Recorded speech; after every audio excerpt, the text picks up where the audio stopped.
Welcome back to 4.4 Part 2, L'Hopital's Rule in Indeterminate Forms, Part 2. So 4.4 is from Stuart, just for the record.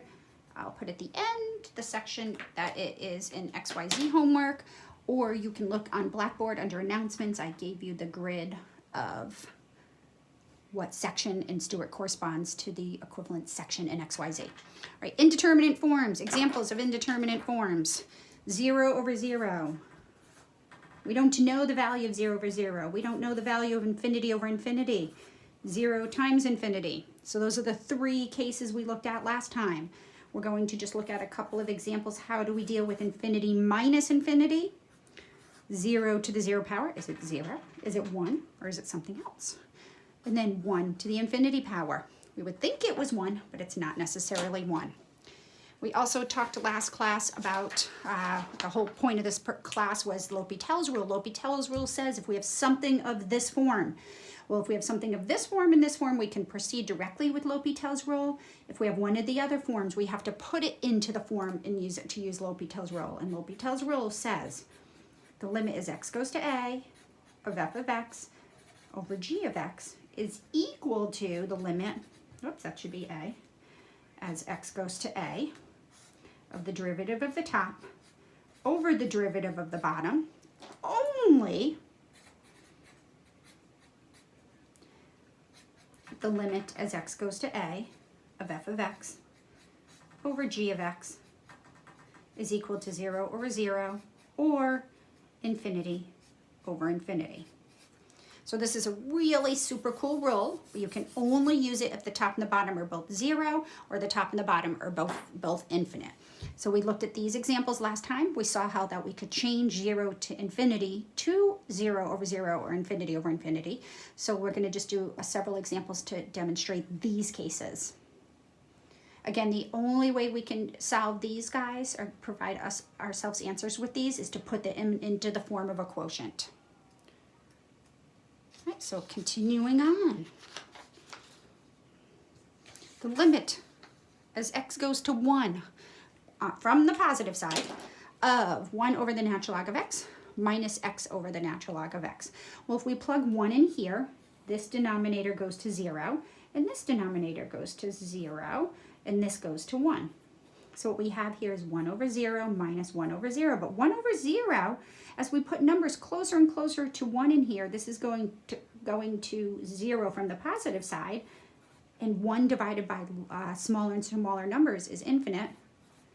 So this is actually of the form infinity minus infinity. So 1 over 0 minus 1 over 0 is infinity minus infinity. So that is one of our indeterminate forms.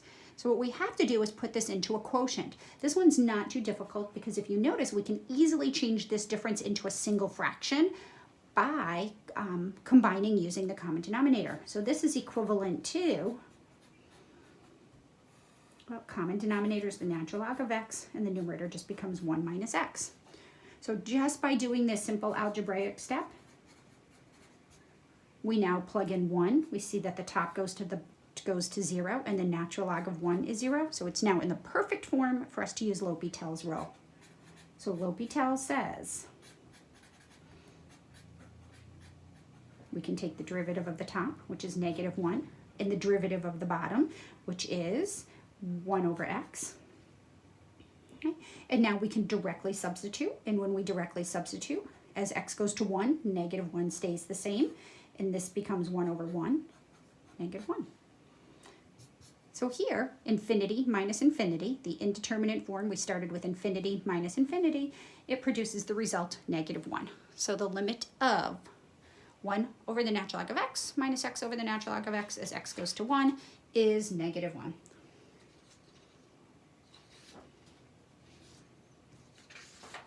All right, let's revisit this guy. The limit is x goes to 0 of x times the natural log of x. Right, well, as x goes to 0, right? How does the natural log of x behave as x goes to 0 from the positive side? Well, again, you have to remember how the natural log of x behaves. Here's the graph of the natural log of x. As x goes to 0 from the positive side, it shoots down to negative infinity. So this is 0 times negative infinity. and 0 times infinity, positive or negative, is an indeterminate form. So last class we talked about how we could turn this product into a quotient. So we could write this as the limit as x goes to 0 from the positive side. We can leave the x on top and do 1 over the natural log of x in the bottom, or we can leave the natural log on top and do 1 over x in the bottom. So we just have to decide, would we rather take the derivative of x and 1 over the natural log of x, or would we rather take the derivative of the plain old natural log of x and 1 over x? Algebraically, this one seems less frightening, right? So I'm going to do this. So we're going to use the right one instead. The left one would work. I just think the derivative would be a little more complicated, and I'm going to rewrite this like this. So now the derivative, we can use L'Hopital's rule, because now as x goes to 0, this becomes negative infinity, and as x goes to 0 from the positive side, that becomes positive infinity. So now we have a quotient of the form negative infinity over positive infinity. So we can use L'Hopital's rule,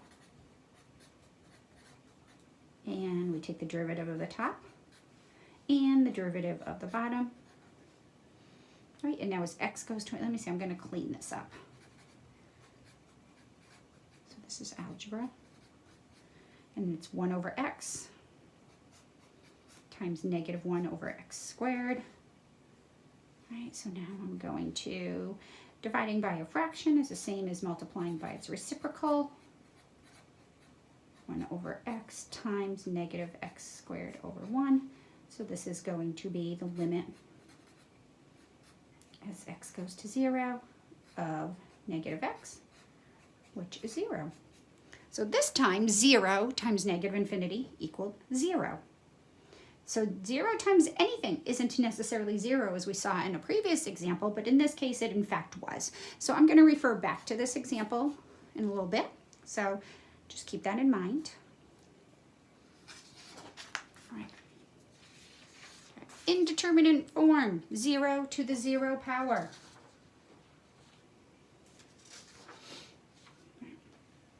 So 0 to the 0 power, this becomes 0. This becomes 0, so we have something of the form 0 to the 0 power. What is 0 to the 0 power?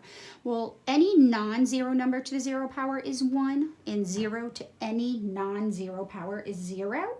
So this is a combination of those two. What is going to be the result? Well, let's see. 0 to the 0 power is an indeterminate form. In order to use this, we have to, in order to find a value for this, we have to put it into a form in which we can use. So now these are the trickier problems. We're going to use some algebra, and we're going to rewrite this. So this is tricky, not something I would expect you to possibly think of on your own, but once you see several examples and you read your textbook, so we're going to use algebra to rewrite this. Right, this is equivalent to, so we want to rewrite x to the x in a form that we can use it. Now here's the trick. We're going to use exponential functions in logs. Do you agree that x to the x is equivalent to e to the natural log of x to the x? And what's the rule we used here? Well, e to the natural log of anything, if you remember back from your pre-calc days, your algebra days, is just that anything. So we're using that property. So e to the natural log of something is just that something. So x to the x can be written as e to the natural log of x to the x. Now the purpose of doing this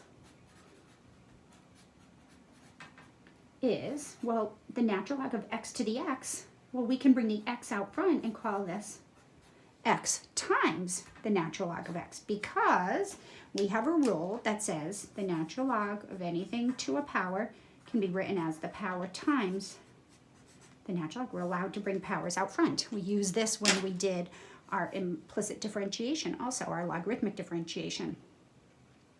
All right, so now as x gets closer and closer to 0, we just found in the last case what we're doing is seeing how this guy behaves. As x gets closer and closer to 0, our last example showed that x times the natural log of x gets closer and closer to 0. We just did that problem. As x gets closer and closer to the 0, this power approaches 0. We just did that. We got the result of 0. So this is just going to be e to the 0 So it's going to be 1. So this time, 0 to the 0 power equals 1. Not always, as you'll see in some of your assignments, but it's just gives you, lays out the foundation for you to finish that problem.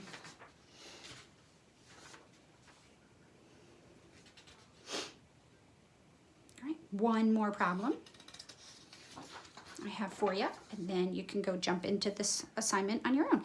All right, as x goes to infinity, how does 1 plus 3 over x to the x power behave?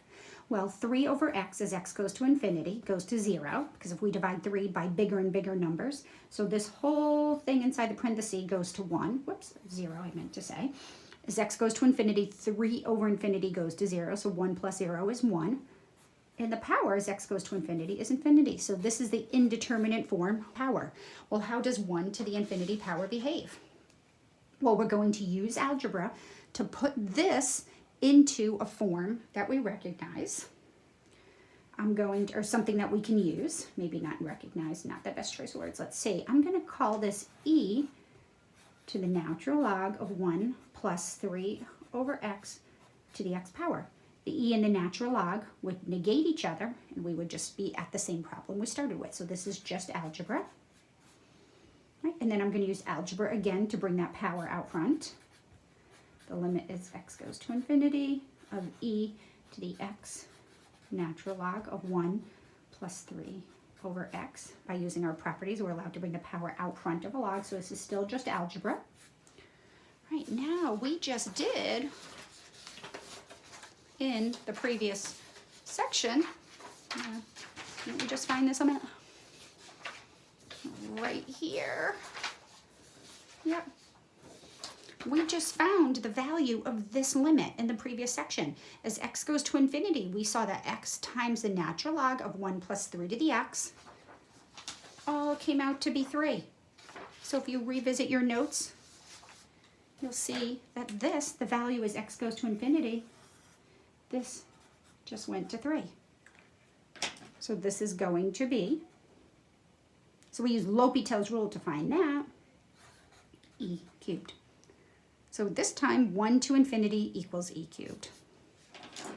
I know, kind of funky, but it is what it is. All right, to do, guys. To do. Read 4.4 in Stewart. Exercises 1, 3, 9 to 27 odd, 31 to 55 odd. I know this is a lot, but the more you do, the better you'll be at it. If you're taking Calc 2, you want to be really good at this, so good preparation for next semester. All right, also 4.5 is just an accumulation of everything we've talked about. So there's going to be no formal lecture for this, but you can read it in Stewart. And exercises in 4.5 to attack are going to be 3, 7, 11, 15, 21, 25, 35, and 45. XYZ. 4.8 is L'Hopital's. And 4.7, I know it goes back, is graphing. So 4.4 is 4.8 in XYZ. And 4.5 is 4.7 in XYZ. And these are both due next Friday. Okay, please take note that I extended some of the earlier homework to next Friday for those of you that didn't get a chance to get it done. So hopefully this will give you the opportunity to add some more points to your homework. And exam number 2, I'll send this out in the email, our Sunday email. Exam number 2 will be moved to the week of 410, 411, 412, 413. So it's supposed to be next week, but we're going to move it to 4/13 to give you a chance to get caught up in this work. And I'm still trying to figure out the best way to approach this exam, so be patient, bear with me. If you have any questions or comments, make sure you zoom in, check Blackboard for updates on my office hours. As always, if my office hours in Zoom are not convenient, then you are welcome to send me a message and we can pick another time to meet. All right, guys, have a great day.